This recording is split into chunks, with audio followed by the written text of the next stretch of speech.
Ya, di sini saya ingin membahas perbedaan fundamental atas apa yang terjadi pada saat hari Pentakosta, sebagaimana dicatat di dalam Kisah Para Rasul pasal yang kedua, dengan apa yang terjadi pada gerakan karismatik kacau-kacau saat ini.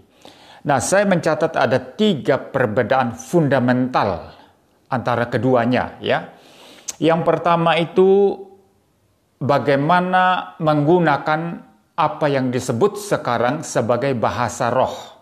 Tetapi di dalam apa yang dicatat oleh Kisah Para Rasul, tidak ada istilah bahasa roh di sana, tetapi bahasa-bahasa lain. Dan itu berarti bahwa itu adalah bahasa-bahasa yang dipakai di dunia ini, ya.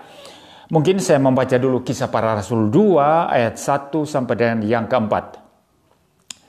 Ketika tiba hari Pentakosta, semua orang percaya berkumpul di satu tempat. Tiba-tiba turunlah dari langit suatu bunyi seperti tiupan angin keras yang memenuhi seluruh rumah di mana mereka duduk. Dan tampaklah kepada mereka lidah-lidah seperti nyala api yang bertebaran dan hinggap pada mereka masing-masing. Maka penuhlah mereka dengan Roh Kudus. Lalu mereka mulai berkata-kata dalam bahasa-bahasa lain seperti yang diberikan oleh Roh itu kepada mereka untuk mengatakannya. Ada istilah bahasa-bahasa lain di situ, ya, di ayat yang keempat. Kalau dalam versi King James-nya, ya, maksud saya Alkitab versi New King James, dikatakan di situ, ya, and they were all filled with the Holy Spirit and began to speak with other tongues. Other tongues, ya, lidah-lidah yang lain atau bahasa lain, ya. Bahasa-bahasa yang lain. Artinya bahasa yang ada di dunia ini, saudara. Bukan sesuatu bahasa malaikat atau sesuatu bahasa dari negeri entah berantah, entah berasal dari mana, tetapi bahasa-bahasa yang ada di dunia ini. Dan dicatat dengan sangat-sangat jelas di dalam ayat yang ke-9 dan seterusnya, ya. Itu adalah bahasa Partia, Media, Elam, penduduk Mesopotamia, Yudea, Kapadokia, Pontus, Asia, Frigia, Pamfilia, Mesir, dan daerah-daerah Libya yang berdekatan dengan Kirene, pendatang-pendatang dari Roma, ya. Jadi bahasa-bahasa lain, bahasa-bahasa dari daerah-daerah sebagaimana yang saya sudah baca tadi. Nah, kelihatannya waktu itu para rasul itu, ya, orang-orang yang dipenuhi Roh Kudus itu, mereka berbicara dalam bahasa yang mereka pakai sehari-hari, tetapi Roh Kudus sudah mengubah apa yang keluar dari mulut para rasul ini, ya, sudah diubah atau diterjemahkan oleh Roh Kudus ketika sampai ke telinga para pendengar, sehingga ketika mereka mendengar dalam bahasa mereka masing-masing, saudara. Jadi ini adalah bahasa-bahasa lain yang memang ada digunakan di dunia ini, bukan sesuatu bahasa asing, apalagi bahasa yang aneh-aneh. Sikira berapa sikira berapa sandalawas itu bahasa kacau, saudara. Nah, Alkitab Kisah Para Rasul ini tidak bicara bahasa kacau semacam itu, sebagaimana dipraktekkan dalam gerakan karismatik kacau saat ini, yang dianggap itu adalah bahasa roh. Ya, istilah bahasa roh saja itu sebetulnya itu tidak ada itu, ya. Tapi karena sudah kadung dipakai, ya, sudah terbiasa dipakai, maka Alkitab pun pakai, ya.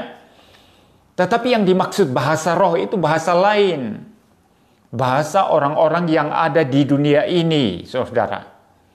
Jelas, ya, jadi bukan bahasa kacau-kacau model sikira baraba-raba yang ada dalam karismatik saat ini.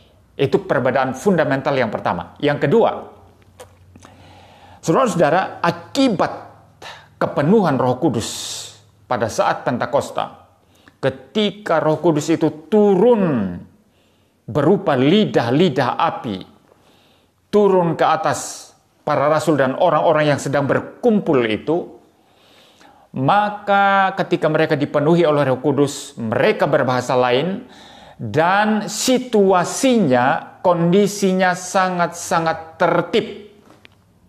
Mereka tidak kacau balau. Tidak ada yang geblak-geblak. Tidak ada yang tertawa-tawa berjam-jam. Tidak ada yang teriak-teriak histeris. Tidak ada yang menangis tidak terkendali. Ya. Tidak ada segala macam fenomena-fenomena kacau semacam itu. Tidak ada, saudara. Memang ada orang yang menyindir mereka, ya. Mungkin saya membaca, ya. Mungkin saya membaca dari ayat 12 dan 13, ya. Mereka semuanya tercengang-cengang dan sangat termangu-mangu sambil berkata seorang kepada yang lain, apakah artinya ini? Jadi orang-orang yang mendengar para rasul berbahasa lain, ya, berbahasa lidah atau berbahasa lain, mereka, ya, orang-orang yang mendengar itu tercengang-cengang, termangu-mangu, terheran-heran, ya, dengan apa yang terjadi, ya. Kok bisa? Mereka ini kan orang Galilea. Kok bisa berbicara dalam bahasa kita masing-masing? Maka mereka takjub, mereka terheran-heran. Tetapi ada sekelompok orang tertentu yang iri hati, orang tertentu yang hatinya busuk dan tidak baik. Mereka berkata apa? Ayat 13. Tetapi orang lain menyindir, mereka sedang mabuk oleh anggur manis. Mereka sedang mabuk, katanya. Nah, ini penipuan, saudara. Mengapa penipuan? Karena faktanya para rasul yang mereka ini adalah orang-orang dari Israel Utara, dari Galilea, mereka berbicara dalam bahasa-bahasa lain. Banyak bahasa. Ini sebetulnya mencengangkan, mengherankan, mentakjubkan sebetulnya. Tapi orang-orang hatinya busuk dan iri hati ini mengatakan mereka lagi mabuk, ya. Dan tidak ada indikasi di sana ketika orang-orang iri hati ini mengatakan mereka lagi mabuk, tidak ada indikasi bahwa situasi para rasul dan orang-orang yang dipenuhi Roh Kudus itu situasinya menjadi tidak terkendali, menjadi kacau balau sebagaimana terjadi dalam karismatik saat ini. Tidak ada indikasi ke sana, saudara. Tidak ada sama sekali. Tapi apa yang terjadi pada karismatik saat ini? Karismatik kacau balau. Ketika mereka mengklaim mereka dipenuhi oleh Roh Kudus, maka mereka jengkang-jengking di lantai, geblak-geblak tidak sadarkan diri seperti orang kerasukan, orang kesurupan setan. Mereka teriak-teriak histeris, menangis tidak terkendali, emosinya meluap-luap, sedangkan pikirannya menjadi tumpul. Pikirannya menjadi dibekukan, saudara. Ini bukan pekerjaan Roh Kudus, saudara. Dan dua hal ini sama sekali berbeda. Apa yang terjadi pada Pentakosta sangat tertib, sangat terkendali, dengan apa yang terjadi pada karismatik kacau saat ini yang kacau balau. Itu dua hal yang fundamental berbeda. Ini perbedaan kedua. Perbedaan terakhir, perbedaan yang ketiga adalah bahwa ketika para rasul dipenuhi Roh Kudus, itu berujung kepada pemberitaan Injil.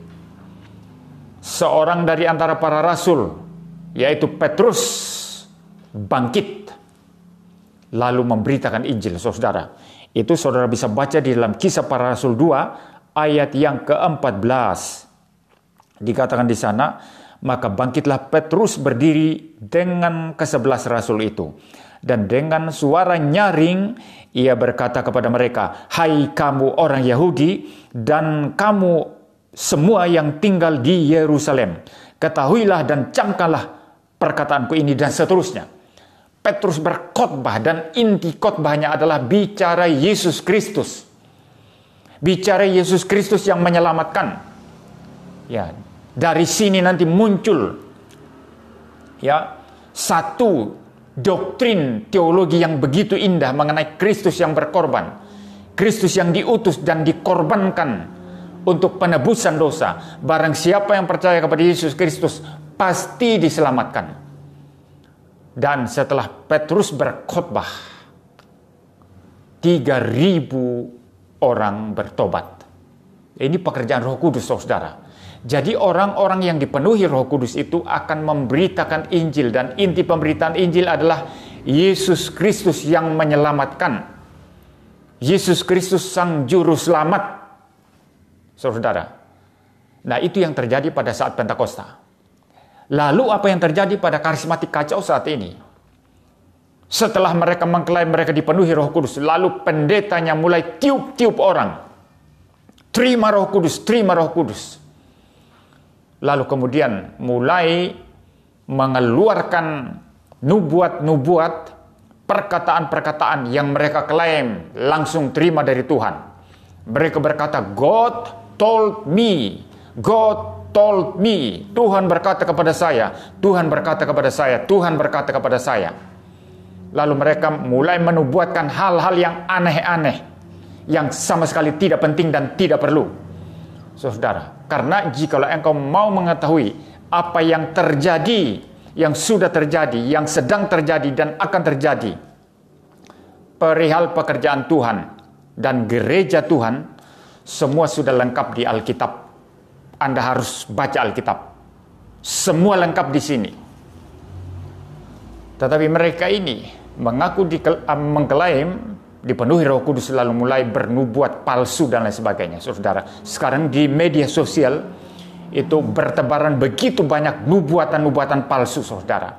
Nah, ini perbedaan fundamental antara Pentakosta sebagaimana tercatat di dalam Kisah Para Rasul pasal yang kedua dengan apa yang terjadi pada gerakan karismatik kacau-kacau saat ini. Biarlah kita menjadi orang Kristen yang bijaksana, kembali kepada Alkitab, kembali kepada pengajaran yang sejati, kembali kepada firman Tuhan yang sejati. Jangan mau ditipu oleh hal-hal yang sebetulnya tidak berasal dari Tuhan, tapi berasal dari si jahat. Tuhan memberkati kita sekalian.